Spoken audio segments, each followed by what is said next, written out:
கிறிஸ்துவுக்குள் பிரியமானவர்களே, இந்த நிகழ்ச்சியின் மூலம் உங்களை சந்திப்பதிலே நான் மிகுந்த மகிழ்ச்சி அடைகிறேன். ஆண்டவரை துதிக்கிறேன், ஆண்டவரை ஸ்தோத்தரிக்கிறேன். இந்த வாய்ப்பை எனக்கு நல்கின தேவாதி தேவனுக்கு நன்றி உள்ளவனாக நான் இருக்கிறேன். இந்த தீமோத்தேயு மிஷனரி இயக்கத்தின் மூலமாக தரிசன நேரம் என்கிற நிகழ்ச்சியை பார்த்து கொண்டிருக்கிற உங்கள் யாவரையும் இயேசு கிறிஸ்துவனுடைய இன்ப இடைநேற்ற நாமத்திலே உங்களை அன்போடு நான் வாழ்த்தி உங்களை நான் ஆசீர்வதிக்கிறேன். இந்த ஊழியமானது ஆரம்ப நாட்களில் ஒரு சிறு ஜெபக்குழுவாக உருவாக்கப்பட்டது. பின்னர் வளர ஆரம்பித்தது. அநேக தெய்வ பிள்ளைகள் விசுவாசிகள் இந்த ஜெபக்குழுவிலே பங்கெடுக்க ஆரம்பித்தால், ஒரு நாள் ஜெபித்து கொண்டு இருக்கும் பொழுது ஆண்டவர் ஜெபிப்பதோடு நின்றுவிடக்கூடாது, வட இந்திய பகுதிகளுக்கு சென்று ஆண்டவரை அறியாத மக்களை கண்டறிந்து அவர்களுக்கு சுவிசேஷத்தை சொல்லி திருச்சபையை ஸ்தாபிக்க வேண்டும் என்கிற ஒரு பாரத்தையும் தரிசனத்தையும் ஆண்டவர் கொடுத்தார். அதை நிறைவேற்றுவதற்காக நாங்கள் முயற்சி எடுத்து கொண்டிருக்கும் பொழுது 2006 ஆண்டில் சென்னையில் வேர்ல்டு விஷன் எஃபிகோர் என்கிற நிறுவனங்கள் இணைந்து ஒரு பெரிய கருத்தரங்கு நடத்தினார்கள். அதில் 35 வயதுக்குட்பட்டு இந்தியா முழுவதும் இருந்து 3500 பேர் கலந்து கொண்டார்கள். அதிலே அடியேனும் கலந்து கொள்ள கர்த்தர் கிருபை செய்தார். அதிலே இந்த 2006 வரைக்கும் இந்திய தேசத்தில் எங்கெல்லாம் சுவிசேஷம் அறிவிக்கப்பட்டிருக்கிறது, எங்கெல்லாம் சுவிசேஷம் அறிவிக்கப்படவில்லை, எங்கெல்லாம் திறந்த வாசல் இருக்கிறது, எங்கெல்லாம் எதிர்ப்பு இருக்கிறது, எங்கெல்லாம் ஊழியர்கள் பாதங்கள் பட்டிருக்கிறது, எங்கெல்லாம் பாதங்கள் படவில்லை என்கிற எல்லா விஷயங்களையும் எங்களுக்கு எல்சிடி மூலமாக காண்பித்து புஸ்தகமாக அச்சிட்டு கையில் கொடுத்தாங்க. அப்பொழுது அதில் என்னோடு கூட அந்த கூட்டத்தில் கலந்து கொண்ட ஒரு தம்பி, நான் இருக்கிற மராட்டிய மாநிலம் வாருங்கள், மகாராஷ்டிரா வாருங்கள், ஆண்டவரை அறியாத மக்கள் மத்தியிலே நான் ஊழிய திசையை நான் அர்ப்பணம் செய்திருக்கேன். நான் இருக்கிற அந்த மகாராஷ்டிரா மாநிலம் சந்திரப்பூர் மாவட்டத்தில் அநேக கிராமங்களில் ஊழியர்களுடைய பாதங்கள் படாத பகுதிகள் எண்ணற்ற பகுதிகள் இருக்கிறது என்று சொல்லி என்னுடைய விலாசத்தையும் அவனிடத்தில் கொடுத்து, அவனுடைய விலாசத்தை என்னிடத்தில் கொடுத்து கிட்டத்தட்ட ஓர் ஆண்டு என்னிடத்தில் ஃபோன் மூலமாக ஒவ்வொரு நாளும் தொடர்பில் இருந்தேன். ஆனால் ஒரு நாள் ஜெபக்குழுவிலே நாங்கள் பகிர்ந்து கொண்ட பொழுது ஆண்டவர் எனக்கு ஊழியத்தை செய்ய வேண்டும், வட இந்தியா புறப்பட்டு போக வேண்டும் தரிசனத்தை கொடுத்தா. குடும்ப ஜெபம் பண்ணும் பொழுது ஜெபக்குழுவிலே பகிர்ந்து கொண்டேன். அதில் மூத்த ஒரு அங்கிள் என்னை தட்டி கொடுத்து, கர்த்தர் அழைத்தால் திட்டமாய் அழைத்தால் புறப்பட்டு போ, நாங்கள் ஜெபிக்கிறோம் என்று சொல்லி ஒரு நாள் அந்த ஜெபக்குழுவிலிருந்து மூத்த ஒரு அண்ணன் எங்களோடு வந்து அந்த ஊழியத்தை ஆரம்பித்து வைத்தார்கள். இதுதான் தீமோத்தேயு மிஷனரி இயக்கத்தினுடைய ஆரம்பம். ஆரம்ப நாட்களில் மகாராஷ்டிராவில் நாங்கள் கான்சன்ட்ரேஷன் பண்ணி ஊழியம் செய்தோம். அப்படியே ஒரு நாள் ஊழியம் செய்து கொண்டிருக்கும்போது ஒரு செங்கற்சூளையில் நாங்கள் ஆண்டுடைய அன்பை சொல்ல போகும்பொழுது அங்கிருந்த மக்கள் சத்தீஸ்கர் மாநிலத்தில் நாங்கள் வந்து வேலை செய்து கொண்டிருந்தார்கள். அவர்கள் எங்களுடைய பகுதிக்கு நீங்கள் இயேசுவை பற்றி சொல்ல வாருங்கள் என்று சொன்ன பொழுது, அதற்கு பிறகு 2 ஆண்டு சத்தீஸ்கருக்காய் ஜெபித்து, அதற்கு பிறகு சத்தீஸ்கர் மாநிலத்திலே நாங்கள் கால் பதிக்க ஆண்டவர் எங்களுக்கு உதவி செய்தார். அதைத் தொடர்ந்து ஒரிசா, குஜராத் மற்றும் தெலுங்கானா மாநிலத்தில் ஆண்டுடைய ஊழியத்தை நாங்கள் நிறைவேற்றி வருகிறோம். என்னோடு கூட ஒரு 45 முழு நேர ஊழியர்கள் அதனுடைய பணியை குடும்பமாக செய்து நிறைவேற்றி வருகிறார்கள். இந்தியாவில் 5 மாநிலங்களில் இந்த ஊழியம் நடைபெற்று கொண்டு இருக்கிறது. இந்த கிட்டத்தட்ட 18 ஆண்டு ஊழியத்தினுடைய முயற்சியினாலே இன்றைக்கு கிட்டத்தட்ட ஒரு 51 இடங்களில் ஓய்வு நாள் ஆராதனை நடைபெற்று கொண்டு இருக்கிறது. அதில் நாங்கள் 2 இடத்துல ஆலயம் கட்டி முடித்திருக்கிறோம். 2வது ஆலயம் இன்னும் இந்த ஒயரிங் வேலை முடியாத நிலையில மாலையிலே அவர்கள் கேண்டில் பற்ற வைத்து அந்த ஆராதனை நடத்தி கொண்டு இருக்கிறார்கள். அந்த ஆலயம் ஒயரிங் செய்யப்படுவதற்கான தேவைகள் இருக்கிறது. நீங்கள் ஜெபித்துக் கொள்ளுங்கள். மீதி உள்ள இடங்களிலே 49 இடங்களிலே விசுவாசிகளுடைய வீடுகளிலும் வீட்டு முற்றத்திலும் திறந்த வெளியிலும் மேலே பெட்ஷீட் அல்லது சாரியை கட்டி நாங்கள் தேவனை ஆராதித்துக் கொண்டிருக்கிறோம். 49 இடங்களிலே ஆலயங்கள் கட்ட வேண்டிய ஒரு கட்டாயம் தேவை எங்களுக்கு ஏற்பட்டிருக்கிறது. ஆகவே இப்பொழுது ஆலயத்திற்கு சொல்லி இலவசமாக இடம் கிடைப்பதில் இடம் வாங்கி கட்ட வேண்டிய கட்டாயத்தில் இருக்கிறோம். அதற்காகவும் நீங்கள் ஜெபித்துக் கொள்ளுங்கள். என்னோடு கூட 45 ஊழியர்கள் இருக்கிற அதில் 11 பேருக்கு மட்டுமே ஊழியத்தை மிஷனரியை தாங்கக்கூடிய ஸ்பான்சர்ஸ் இருக்கிறார்கள். மீதி இருக்கிற கிட்டத்தட்ட 34 பேருக்கு ஸ்பான்சர்ஸ் இல்லாத நிலை இருக்கிறது. ஆகவே அதை நீங்கள் கருத்தில் கொண்டு உங்களுடைய குடும்ப சார்பாக, திருச்சபை சார்பாக ஒரு மிஷனரியை தாங்க நீங்கள் முன்வரலாம். அது மாத்திரமல்ல, இன்னும் என்னுடைய டேபிளில் ஒரு 80க்கும் மேற்பட்ட அப்ளிகேஷன் வெயிட்டிங்கில் இருக்கிறது. ஊழியத்தை செய்ய விருப்பமாக இருக்கிற வட இந்திய தம்பி தங்கச்சிமார் ஊழியத்தை செய்வதற்கு அர்ப்பணம் செய்வதற்கு எடுத்து பயன்படுத்த முடியாத நிலை இருக்கிறது. ஆகவே இன்னும் அறுப்பு மிகுதி, வேலையாட்களை கொஞ்சம். நீங்கள் என்ன செய்யலாம் என்று சொல்லி இந்த நிகழ்ச்சி சொல்ல நான் விரும்புகிற காரியம், முதலாவது இந்த ஊழியத்திற்காக நீங்கள் தனிப்பட்ட முறையில் நீங்கள் ஜெபிக்கலாம். ரெண்டாவது, நீங்கள் குடும்பமாக கூடி ஜெபிக்கலாம். அல்லது தெருக்களிலே ஒரு தெருவிலே நீங்கள் 4 அல்லது 5 கிறிஸ்தவ குடும்பங்கள் இருந்தால் நீங்கள் கூடி வாரத்துக்கு ஒரு நாள் ஒரு மணி நேரம் என்னுடைய ஊழியத்திற்காக நீங்கள் ஜெபிக்கலாம். மூன்றாவது, உங்களுடைய நண்பர்களுக்கு இந்த ஊழியத்தை குறித்து நீங்கள் அறிமுகப்படுத்தலாம். இப்படி ஒரு ஊழியம் இருக்கிறது, நாம் இந்த ஊழியத்திலே நாம் கவனம் செலுத்துவோம், அந்த ஊழியத்திற்காக ஜெபிப்போம் என்று சொல்லி நீங்கள் உங்களுடைய நண்பர்களுக்கு நீங்கள் இந்த ஊழியத்தை குறித்து அறிமுகப்படுத்தலாம். அது மாத்திரமல்ல, நீங்கள் திருச்சபைகளில் பொறுப்புகளில் முக்கிய பொறுப்புகளில் இருந்தால் உங்களுடைய திருச்சபையில் ஒரு ஓய்வு நாள் ஆராதனையிலோ அல்லது சிறப்பு கூட்டத்தில், குறிப்பாக உபவாச கூட்டத்திலோ அல்லது கன்வென்ஷன் கூட்டங்களிலோ நீங்கள் உங்களுடைய திருச்சபையிலே அதை நாங்கள் ஆண்டுடைய வார்த்தையை பகிர்ந்து கொள்வதற்கு நீங்கள் வாய்ப்புகளை ஏற்படுத்தி கொடுக்கலாம். நான்காவது, நீங்கள் பணித்தலங்களை வந்து நீங்கள் பார்வையிடலாம். இப்படிப்பட்ட ஊழியம் ஒன்று இருக்கிறதா என்று சொல்லி உங்களுக்கு ஒரு கேள்வி எழலாம் அல்லது சந்தேகங்கள் எழும்பலாம். ஆகவே நீங்கள் தாராளமாக பணித்தளத்தை வந்து நீங்கள் பார்வையிடலாம். அது மாத்திரமல்ல, எங்களுக்கு இன்னும் தேவையான பொருட்களை குறித்த குற்றங்கள் இன்னும் வேதாகமும், ஹிந்தி வேதாகமும், நூற்றுக்கணக்கான வேதாகமும் எங்களுக்கு தேவைப்படுகிறது. ஆகவே இந்த சாதாரண ஒரு வேதாகமம் வாங்குவதற்கு கிட்டத்தட்ட 165 ரூபாய் எங்களுக்கு வேதாகமம் தேவைப்படுகிறது. நீங்கள் இந்த நிகழ்ச்சி மூலம் பார்க்கிறவர்கள் வேதாகமம் வாங்குவதற்கு நூற்றுக்கணக்கான வேதாகமம் தேவைப்படுகிறது. அது மாத்திரமல்ல, வாங்கி கொடுப்பதற்கு நீங்கள் உதவி செய்யலாம். புதிய ஏற்பாடு பல ஆயிரங்கள் எங்களுக்கு தேவைப்படுகிறது. ஹிந்தி புதிய ஏற்பாடு பல ஆயிரங்கள் தேவைப்படுகிறது. அதற்கென்று சொல்லி நீங்கள் உதவி செய்யலாம். அது மாத்திரமல்ல, பணித்தளத்தில் எங்களுக்கு டோலக் அடித்து பாடுவார்கள், அது தேவைப்படுகிறது. சில இடங்களில் ஜாலர் அடித்து பாடுவார்கள், ஜாலர் எங்களுக்கு தேவைப்படுகிறது. கிட்டத்தட்ட ஒரு 3 2 வீலர் அவசரமாக எங்களுக்கு தேவைப்படுகிறது. நீங்கள் அதற்கென்று சொல்லி பிரத்யேகமாக உதவி செய்யலாம். இது தவிர நீங்கள் பணித்தளத்துக்கு என்ன செய்ய விரும்புகிறீர்களோ, கர்த்தர் உங்களுக்கு என்ன செய்ய விரும்புகிறாரோ அதை நீங்கள் செய்யலாம். குறிப்பாக நீங்கள் ஜெபியுங்கள், பணித்தளங்களை வந்து பாருங்கள். கர்த்தர் செய்கிற மகத்தான காரியங்களை நீங்கள் அறிந்து கொள்ள முடியும். 5 மாநிலத்தில் ஊழியம் நடக்கிறது. மகாராஷ்டிரா, சத்தீஸ்கர், ஒரிசா, குஜராத் மற்றும் தெலுங்கானா 5 மாநிலங்களில் ஊழியம் நடைபெறுகிறது. நான் ஏற்கனவே சொன்னது போல 45 முழு நேர ஊழியர் குடும்பங்கள் ஆண்டுடைய ஊழியத்தை செய்து வருகிறார்கள். 51 இடங்களிலே ஓய்வு நாள் ஆராதனை நடைபெறுகிறது. 2 ஆலயம் கட்டப்பட்டிருக்கிறது. 49 ஆலயங்கள் கட்டப்பட வேண்டும். இன்னும் நூற்றுக்கணக்கான மிஷினரிகள் எங்களுக்கு தேவை. அவர்கள் எடுத்து பயன்படுத்த முடியாத நிலை இருக்கிறது. மிஷினரியை தாங்குகிறவர்கள் எங்களுக்கு தேவை. அடுத்தபடியாக மிஷினரி குழந்தையினுடைய படிப்பிற்கு என்று சொல்லி நீங்கள் மாதந்தோறும் ஒரு 1000 நீங்கள் கொடுத்து உதவி செய்யலாம். ஆதிவாசி குழந்தைகள் படிப்பிற்கு நாங்கள் உதவி செய்கிறோம். ஒரு குழந்தையுடைய படிப்பிற்கு மாதம் 600 ரூபாய் நீங்கள் கொடுத்து அந்த ஆதிவாசி பிள்ளைகளுடைய படிப்பிற்கு நீங்கள் உதவி செய்யலாம். அது மாத்திரமல்ல, ஆயுள் கால அங்கத்தினர் என்கிற ஒரு திட்டம் இருக்கிறது. ஒரே ஒரு முறை உங்களுடைய சின்ன குழந்தைகளையோ உங்களுடைய பேர பிள்ளைகளையோ நம்முடைய ஊழியத்திலே ஆயுள் கால ஜெப அங்கத்தினராக நீங்கள் சேர்த்து விடலாம். உங்களுடைய அந்த பிள்ளைகளுடைய பெயர், பெற்றோருடைய பெயர், பிள்ளையுடைய பிறந்த நாள், பெற்றோருடைய வெட்டிங் ஆனிவர்சரி நீங்கள் எழுதி கொடுத்து, பிள்ளையுடைய ஃபோட்டோ, பாஸ்போர்ட் சைஸ் ஃபோட்டோ, ஒரு 3 அல்லது 4 ஃபோட்டோவை கொடுத்து நீங்கள் 1000 ரூபாய் காணிக்கை செலுத்துவீர்களானால் தினசரி எங்களுடைய அலுவலகத்தில் நடக்கிற ஜெபத்திலே ஆயுள்கால அங்கத்தினர் பிள்ளைகளுக்காக விசேஷித்த ஜெபம் ஏறெடுக்கப்படுகிறது. ஆகவே நீங்கள் அதை மனதிலே கொள்ளலாம். இப்படிப்பட்ட அநேக உதவி செய்வதற்கு நிறைய வழிகள் இருக்கிறது. வளர்ந்து வருகிற ஒரு சிறிய மிஷினரி ஊழியம், வளர்ந்து வந்து கொண்டிருக்கிற ஒரு கன்று. நீங்கள் பெரிய அநேக தேவ பிள்ளைகள், கிறிஸ்தவர்கள் பெரிய மரங்களுக்கு கூட தண்ணீர் ஊற்றுகிற ஒரு நிலை நீங்கள் புரிந்து கொள்ளுன்னு நினைக்கிறேன். ஆனால் நாங்கள் வளர்ந்து வந்துட்டு ஒரு சிறிய செடி. இந்த ஊழியத்தில் ஜெபிக்கிற உள்ளங்கள் திரளாய் தேவை. நீங்கள் இந்த ஊழியத்தில் பங்கெடுக்க உங்களை அன்போடு கூட கேட்கிறேன். நீங்கள் ஸ்க்ரீனில் பார்க்கும்பொழுது என்னுடைய அலுவலக அட்ரஸ் உங்களுக்கு போடப்படுகிறது. திருநெல்வேலியில் என்னுடைய அட்மினிஸ்ட்ரேட்டிவ் ஆஃபீஸ் இருக்கிறது. அது மாத்திரமல்ல, உங்களுக்கு என்னுடைய பேங்குடைய டீட்டெயில் இந்த ஸ்க்ரீனில் நீங்கள் பார்க்க முடியும்.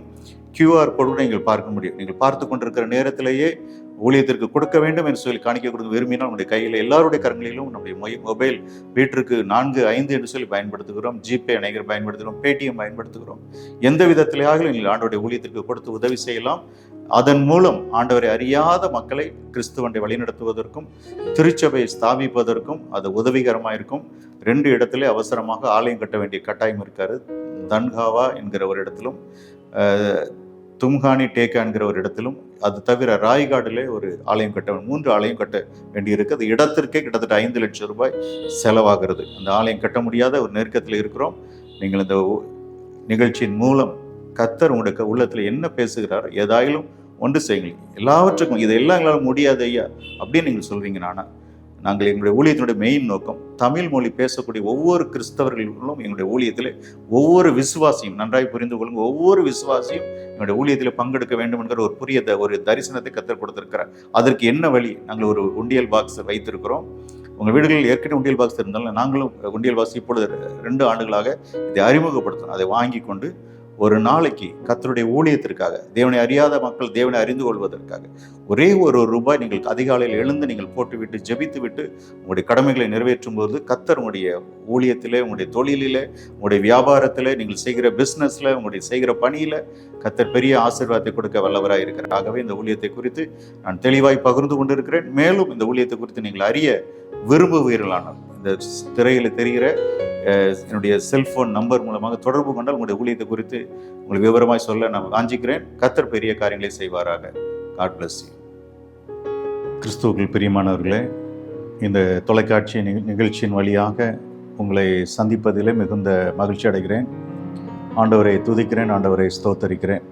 தீமோத்தேயு மிஷனரி இயக்கத்தின் சார்பில் தரிசன நேரம் என்கிற நிகழ்ச்சியின் மூலம் உங்களை சந்தித்து உங்களோடு இணைந்து கர்த்தரை மகிமைப்படுத்துவது எனக்கு கிடைத்த ஒரு பெரிய பாக்கியமாய் கருதுகிறேன். உங்கள் யாவரையும் இயேசு கிறிஸ்துவனுடைய இன்ப ஈடினேற்ற நாமத்திலே தீமோத்தேயு மிஷனரி இயக்கத்தின் மூலமாய் உங்களை வாழ்த்தி இந்த நிகழ்ச்சிக்கு அன்போடு வரவேற்கிறேன். இந்த நிகழ்ச்சியின் மூலமாக அநேக நன்மைகளையும் ஆசீர்வாதங்களையும் நீங்கள் பெற்றுக்கொண்டு இருக்கிறீர்கள். அநேகர் எங்களுக்காக ஜெபித்துக் கொள்ளுங்கள் என்று சொல்லி உங்களுடைய ஜெப தேவைகளை எங்களோடு பகிர்ந்து கொண்டு இருக்கிறீர்கள். அதை நாங்கள் உங்களுக்காக அந்த நீங்கள் கொடுக்கிற ஜெப குறிப்பை கருத்தில் வைத்து உங்களுக்காக ஜெபித்து கொண்டிருக்கிறோம். எங்களுடைய ஊழியத்தினுடைய பிரதான நோக்கமே பிறருக்காக ஜெபிக்க வேண்டும் என்பது எங்களுக்கு தேவன் கொடுத்த பாரம். நாங்கள் உங்களுக்காக ஜெபிக்கும் பொழுது நீங்களும் எங்களுக்காக உங்களுடைய ஜெப நேரங்களில், தனி ஜெபத்தில், குடும்ப ஜெபத்தில் எங்களுக்காக, ஊழியர்களுக்காக, நடந்து கொண்டிருக்கிற மிஷனரி பணிகளுக்காக ஜெபிக்க, அதனுடைய தேவைகளெல்லாம் ஆண்டவர் சந்திக்கும்படியாய் நீங்கள் ஜெபித்து கொள்ளும் பொழுது கர்த்தர் உங்களுக்கு நன்மைகளை தருவார். என்னென்னு சொன்னால், நான் ஏன் இந்த காரியத்தை சொல்கிறேன் என்று சொல்லும் பொழுது பிலிப்பியர் 2:4 சொல்கிறது, அவனவன் தனக்கானவைகளை மாத்திரமல்ல பிறருக்கானவைகளையும் நோக்குவானாக. நமக்கு இருக்கிற பிரச்சனை, நமக்கு ஒரு கடன் இருந்தால் கடன் பிரச்சனையில் வாடுகிற லட்சக்கணக்கான மக்கள் இந்த தேசத்தில் உண்டு. வியாதி படுக்கையில் நீங்கள் கஷ்டப்படும் போது உங்களை போன்று வியாதியில் படுத்திருக்கிற அநேகர் உண்டு. குழந்தை இல்லாமல் நீங்கள் இருப்பீர்களானால் உங்களை போன்று குழந்தை இல்லாத தேசத்தில் பலர் உண்டு. ஒருவேளை பிரிந்து வாழ்கிற தம்பதிகள் நீங்கள் இதை பார்த்து கொண்டதில் உங்களை போன்று பலவிதமான சூழ்நிலையில் பிரிந்து வாழ்கிறவர்கள் உண்டு. ஆகவே நீங்கள் எனக்கு தான் இந்த கஷ்டங்கள் என்று சொல்லி நினைக்க வேண்டாம்.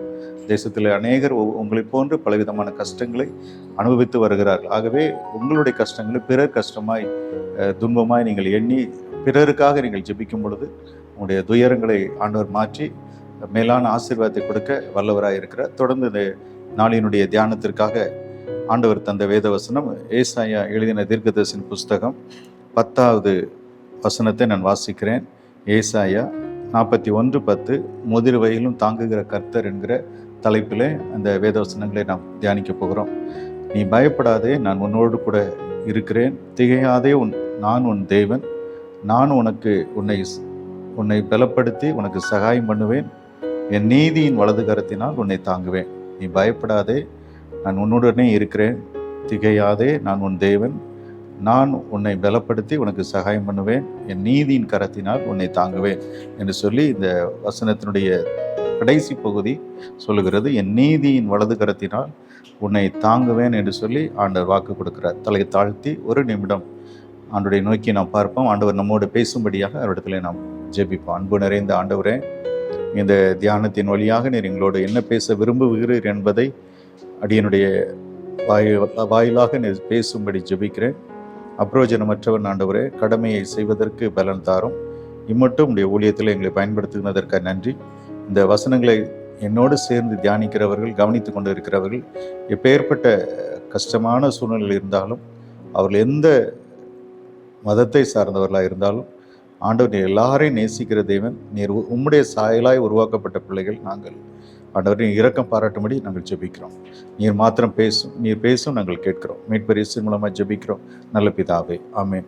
இந்த நாளினுடைய செய்தியினுடைய தலைப்பு முதிர் வயதிலும் தாங்கும் கர்த்தர் என்கிற. முதிர் வயதில் அநேக நேரங்களில் நம் பிள்ளைகளை வளர்க்கிறோம்.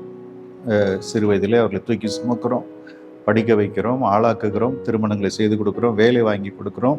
அவளுக்கென்று சொல்லி நமக்கு இந்த ஆஸ்திகளையும் சேர்த்து வைத்து அந்த ஆஸ்திகளை நாட்கள் வரும் பொழுது அவர்களிடத்தில் நாம் அதை எழுதி நாம் கொடுக்குறோம். எழுதி கொடுத்த பிறகு இன்றைக்கி ஊழியத்தின் பாதையிலே நிறைய பெற்றோர்கள், முதிர் வயதில் இருக்கிற பெற்றோர்கள் கண்ணீர் வடிக்கிற ஒரு நிலைமை. நான் இத்தனை பிள்ளைகளை பெற்றெடுத்தேன், இன்றைக்கி நான் அனாதை போல் நான் இருக்கிறேன் எனக்கு சாப்பிட்டீங்களா என்று கேட்பதற்கு என்னுடைய பிள்ளைகள் என்னிடத்தில் இல்லை, என்னை விட்டு விட்டு சென்று விட்டார். சிலர் பெற்றோரை முதியோர் இல்லத்தில் கூட சேர்த்து விட்டு விடுகிறோம். அதற்கு நமக்கு பல காரணங்களை நாம் சொல்கிறோம். இந்த காரணங்கள் கேட்கிற மனிதர்கள் ஒருவேளை அதை ஒத்துக்கொள்ளலாம், ஆனால் ஆண்டவர் அதை கண்டிப்பாக இதை ஏற்றுக்கொள்ள மாட்டார் என்பதை நீங்கள் மறந்துவிடக்கூடாது. பலவிதமான காரணங்களை காட்டலாம் முதியோர் இல்லத்தில் சேர்த்து விட்டதற்கு, ஆனால் ஆண்டவர் அதுக்கு அந்த காரணங்களை ஏற்றுக்கொள்ள மாட்டார். ஏன்னு சொன்னால், நாம் இந்த உலகத்தில் நம்மை வளர்த்தவர்கள், படிக்க வைத்தவர்கள், நமக்கு வேண்டிய எல்லாவற்றையும் செய்தவர்கள் நம்முடைய தாய் தகப்பன், நம்முடைய பெற்றோர். அவர்கள் அங்கலாக்கி விடுவது கர்த்தருக்கு பிரியமில்லாத காரியம். அப்படி ஒரு வேலை பிள்ளைகளால் கைவிடப்பட்ட நிலைமையில் இந்த நிகழ்ச்சி நீங்கள் பார்த்து கொண்டிருப்பதானால் ஆண்டவர் சொல்கிறார், என் நீதியின் வலது கரத்தினால் உன்னை தாங்குவேன் என்று சொல்லி ஆண்டவர் உங்களுக்கு வாக்கு கொடுக்கிறார். ஆண்டவருடைய கரத்தில் நீங்கள் உங்களை தாங்குகிற, நீங்கள் கால்கள் வீட்டில் நீங்கள் மெதுவாக நடக்க முடியாத நேரத்தில் நீங்கள் கம்புகளை பிடித்து கொண்டு அல்லது சுவர்களை பிடித்து கொண்டு நடக்கும் பொழுது ஆண்டவர் உங்களை சேதம் வராதபடி உங்களை தாங்குவதற்கு வல்லவராக இருக்கிறார். ஆகவே நீங்கள் கலங்க தேவையில்லை. என்னுடைய பிள்ளைகள் என்னை கைவிட்டு விட்டார்களே, எனக்கு இத்தனை பிள்ளைகள் இருக்கிறார்கள், இத்தனை மருமக்கள் இருக்கிறார்கள், இத்தனை பேர பிள்ளைகள் இருக்கிறார், ஆனால் எனக்கு உதவி செய்வதற்கு யாருமே இல்லை என்று சொல்லி நீங்கள் நினைத்து கொண்டிருக்கிறீர்களா? ஆண்டவர் வாக்கு கொடுக்கிறார், நான் என்னுடைய நீதியின் வலது கரத்தினால் உன்னை தாங்குவேன். நீதி செய்கிற தேவன் உங்களுக்கு கட்டாயம் நீதி செய்கிற தேவனாக இருக்கிறார்.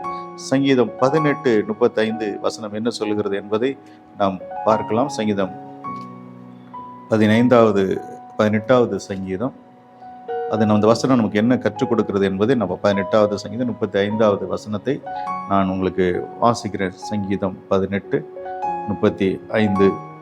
உம்முடைய ரட்சிப்பின் கேடகத்தை எனக்கு தந்தீர், உம்முடைய வலதுகரம் என்னை தாங்குகிறது, உம்முடைய காருண்யம் என்னை பெரியவனாகும். ஆண்டுடைய வலதுகரம் உங்களை தாங்குகிறது. இரண்டாவது ஆண்டவர் கொடுக்கிற வாக்கு, உம்முடைய வலதுகரம் என்னை தாங்குகிறது. ஆண்டவர் உங்களை வலதுகரத்தினாலே தாங்குவதற்கு ஆண்டவர் போதுமானவராக இருக்கிறார்.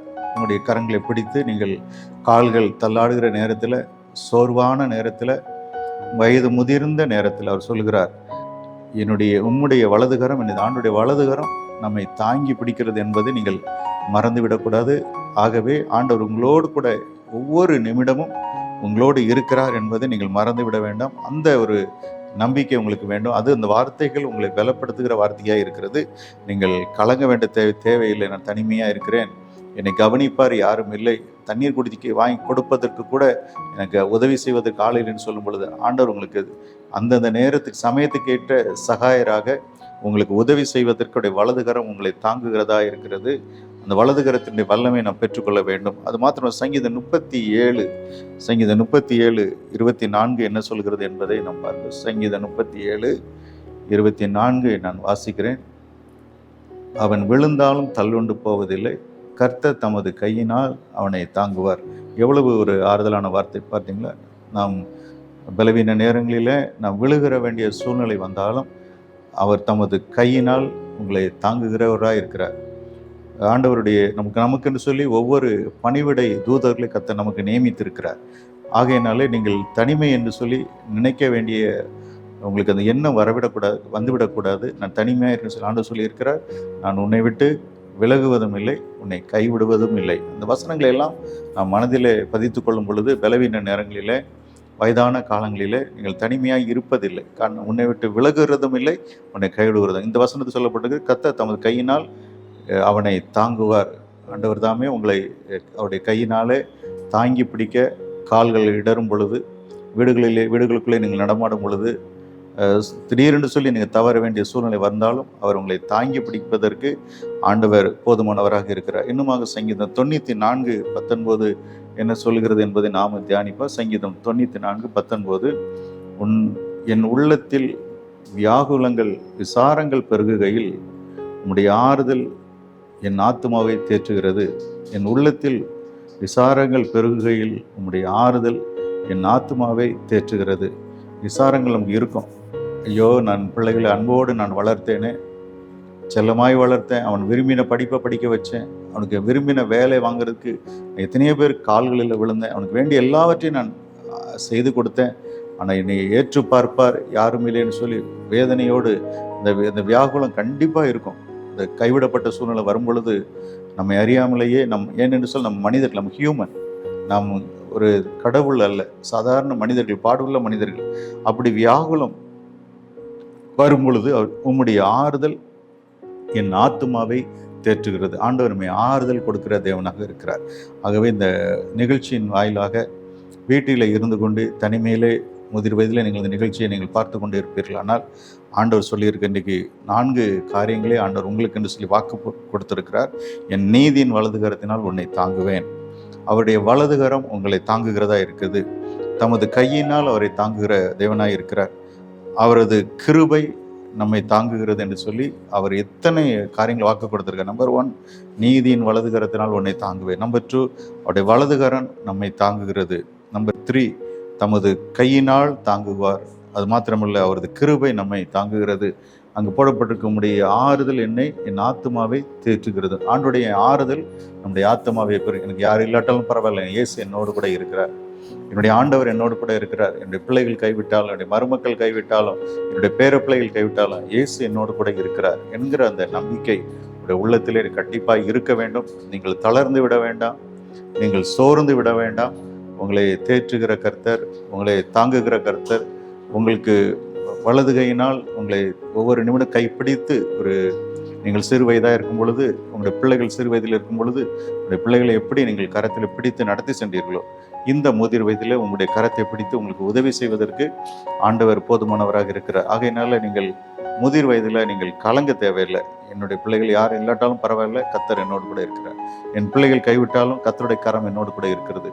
என்னுடைய இனஜன பந்துக்கள் என்னை கைவிட்டாலும் கர்த்தருடைய ஆறுதல் என் ஆத்துமாவை தேற்றுகிறது என்கிற அந்த நம்பிக்கையோடு எனக்காக எல்லாவற்றையும் செய்து முடிக்க ஆண்டவர் என்னோடு கூட இருக்கிறார். அவர் என்னை விட்டு விலகுறதில்லை, என்னை கைவிடுகிறதில்லை என்று சொல்லி அந்த ஒரு நம்பிக்கை உங்களுக்கு வேணும்.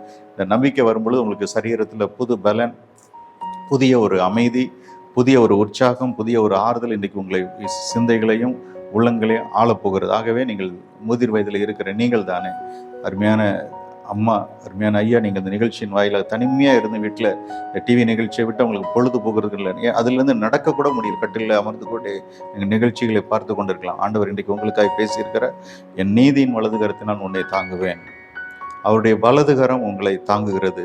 தமது கையினால் உங்களை தாங்குகிறவர் என்று சொல்லி, அது மாத்திரமில்லை, இறுதியாக உம்முடைய ஆறுதல் என் ஆத்துமாவை தேற்றுகிறது. ஆத்மாவுக்கு பலன், அவருடைய என்ன சொல்ல ஆறுதல். அவர் என் மகனை நீ கலங்காத, என் மகளை நீ கலங்காத, நான் உன் கூட இருக்கிறேன். நான் உன்னுடைய பிள்ளைகள் போல என்னை கைவிடுகிறவர் அல்ல. நான் உன்னை உருவாக்கினவர், நான் உன்னை தாயின் கருவில முன்குறித்தவர், உன்னை பிரித்தெடுத்த தேவன், என்னுடைய சாயலாய் உருவாக்கப்பட்ட உன்னை நான் முதிர் வயதிலே நான் விடுவதில்லை என்று சொல்லி ஆண்டவர் உங்களுக்கு ஆறுதல் ஆக்கிற அந்த ஆறுதல் தான் நம்முடைய ஆத்மாவுக்கு பலன். அது நம்ம இன்னுமாக ஆயுசு நாட்களை நமக்கு பெருக பண்ணுகிறது. கலங்காதபடி என்னையும் பார்த்துக்கொள்ள என்னுடைய ஆண்டவர் என்னோடு இருக்கிறார் என்கிற அந்த நம்பிக்கையிலே நீங்கள் உங்களுடைய வாழ்க்கையை முன்னெடுங்கள். கர்த்தர் உங்களை பலப்படுத்த, உங்களுக்கு உதவி செய்ய போதுமானவராக இருக்கிறார். அவருடைய வலதுகரம் உங்களுக்காக எப்பொழுதும் உங்களுக்கு உதவி செய்வதற்கு காத்திருக்கிறது. தலை தாழ்த்தி ஜெபிப்போம். அன்பு நிறைந்த ஆண்டவரே, இந்த நிகழ்ச்சியின் வாயிலாக நீர் எங்களோடு பேசி இருக்கிறதற்காக நன்றி. நாங்கள் முதிர் வயதில் நாங்கள் தள்ளாடும் பொழுது, நாங்கள் யாருமே ஆறுதலற்று தனிமையாக இருக்கிறேன் என்று சொல்கிற ஒரு ஏக்கத்தோடு நாங்கள் இருக்கும் பொழுது உங்களுடைய வலதுகரம் எங்களை தாங்குகிறது. உங்களுடைய வலதுகரம் எங்களை பிடித்து உதவி செய்வதற்கு, எங்களை தப்புவிக்க வல்லவராக இருக்கிற நீர் உங்களுடைய கிருபையினால் எங்களுக்கு ஆறுதல் கொடுக்கிற தேவனாக இருக்கிறதற்காக நன்றி செலுத்துகிறோம். இந்த தியானத்தின் வழியாக நாங்கள் கற்றுக்கொண்ட காரியங்கள், நீர் எங்களோடு இருக்கிறீர் என்பதை நாங்கள் ஒரு காலம் மறக்காதபடி, எல்லா சூழ்நிலையிலும் கர்த்தர் என்னோடு இருக்கிறார் என்கிற அந்த நம்பிக்கையோடு எங்கள் வாழ்க்கையில் முன்னேறி செல்ல எங்களுக்கு உதவி செய்யும். முதிர் வயதில் வீடுகளில் இருக்கிறவர்களை கர்த்தர் பலப்படுத்தும். முதிர் வயதில் நான் ஏந்துவேன், சுமப்பேன், தப்பு வைப்பேன் என்று சொல்லியிருக்கிறீர். அவர்களை அந்த வண்ணமாய் ஆண்டவர் தாங்கிக் கொள்ளும்படி ஜெபிக்கிறோம். நிகழ்ச்சியின் மூலம் அவர்கள் பெற்ற நன்மைகளை தங்களுடைய வாழ்க்கையில் அனுபவிப்பதோடு மற்றவர்களுக்கும் ஆண்டவர் இப்படிப்பட்ட நல்ல ஆறுதல்களை அவர்களுக்கு எடுத்து கூற, அவர்களை போன்று கைவிடப்பட்ட நிலையில் இருக்கிறவர்களுக்கு ஆறுதலாக இருக்க கிருபை தார். உங்களுடைய கருத்தில் அர்ப்பணிக்கிறேன், பொறுப்படுத்திக் கொள்ளும். மீட்பர் இயேசு மூலமாக ஜெபிக்கிறோம் நல்ல பிதாவே, ஆமென். பிரியமானவர்களே, இந்த நிகழ்ச்சியின் மூலம் ஆண்டவர் உங்களுக்கு வேண்டிய ஆறுதலையும் தேறுதலையும் தர வல்லவராக இருக்கிறார்.